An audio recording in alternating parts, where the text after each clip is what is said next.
Here is the cheese. Daming cheese. So, ito na yung mga ingredients ko sa pizza.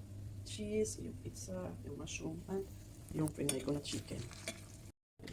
Open ko na itong pizza dough from Jumbo.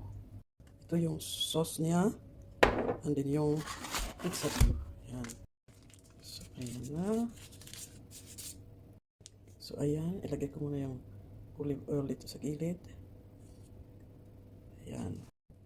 So, ganito yun lang siya.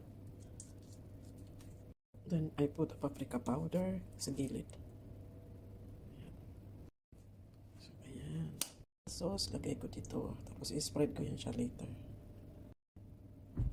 Ganyan.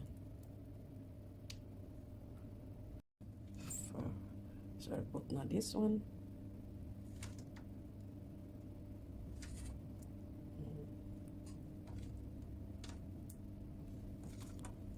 The onion. Hala, I should have put this one in. The mushroom. Laki ng mushroom. Ayan. So, pizza overload tayo ngayon. Mushrooms. Ayan. The tomato. Ayan yung tomato. Cherry tomato. And then, the chorizo. Dami, di ba? Ayan, the chorizo.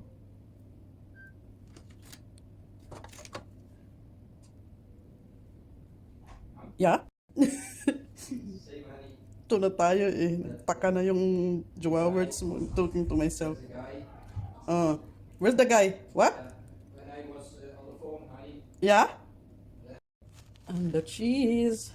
Ay, dami. Ayan. Cheese overload. Yay.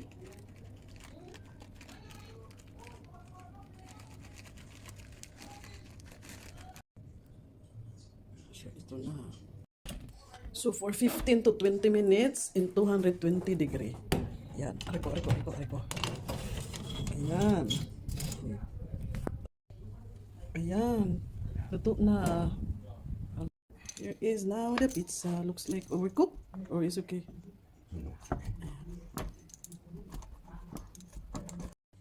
Ayan.